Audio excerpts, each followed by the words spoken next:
The igniting of the match is a great metaphor for the catalyst. The match is cracked, ready to light a fire.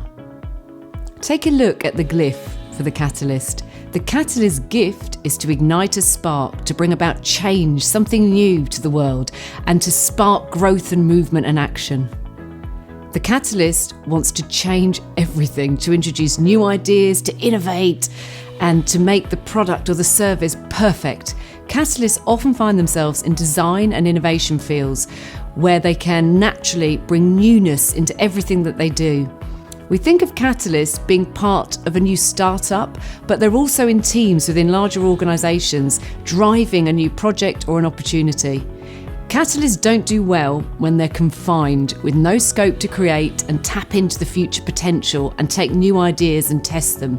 When this happens, catalysts will then create problems just to solve them.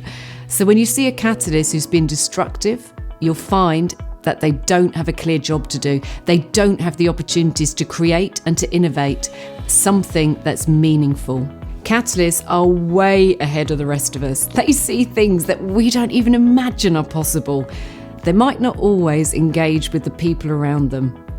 They're driven, focused, action-orientated, and they can miss the people clues. They can be so obsessed with the product and the design that they miss the fact that they need people, design, and a process and analysis to all work together. How does a catalyst maximise their contribution? They have incredible talent, courage, and foresight. To maximise your contribution as a catalyst, you have to become a master of taking an idea, refining the quality of your idea before handing it over to the team. Part of the process is recognising the importance of the team. Take your idea, your product, or your service to the point where you can repeatedly sell, then hand it over to the team who can take it forward. Sometimes a catalyst can feel a sense of responsibility to be tethered to the idea or the product that they've come up with. And the whole point of a catalyst is the creation phase, the ideation phase, the proving the concept phase. What you have to do is let the baby go, because it now needs to go to the next phase, the champion phase. How to mature in your role as a catalyst?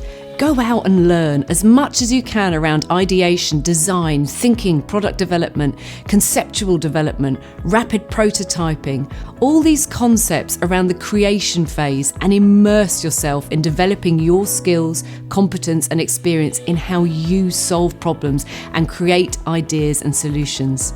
Define your methodology and approach to how you create value to the product design and ideation. Have a deeper meaning to what you're creating. Don't just create because you can. Create things that have a deeper meaning and contribution to this world.